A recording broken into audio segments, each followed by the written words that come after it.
April 1886. Ellen gripped the side of the seat as the stagecoach seemed to travel across the rough trail on one wheel. Whoosh! She could hear the driver's whip as it sailed through the air. It wasn't the poor horses' fault they were running late. If the driver hadn't overslept at the last stage stop, they would have plenty of time. What are you going to tell everyone? Nobody is expecting you today. They think you are still at university.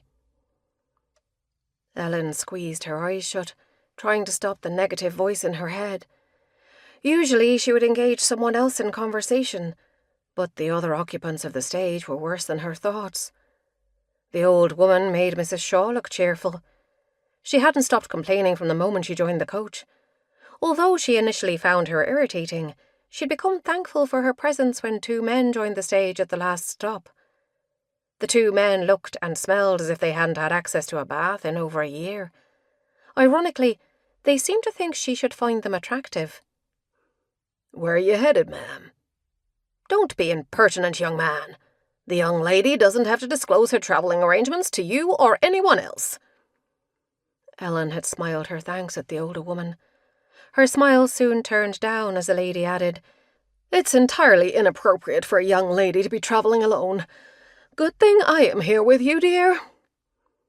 Ellen nodded in acknowledgement, but shut her eyes, preferring to feign sleep rather than engage in conversation with the old woman or deal with the men's rakish stares. As she closed her eyes, her thoughts flew back to Boulder.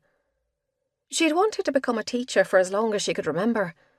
She was always good at school, but since coming to America, she seemed to excel. Her teachers had certainly thought so, especially Miss Freeman, who encouraged her to pursue her dream and more. She could have become a teacher without going to Boulder, but found herself carried along with Miss Freeman's enthusiasm. Katie and everyone else in Clover Springs had been so excited for her at the thought she would be the first from the town to go to university.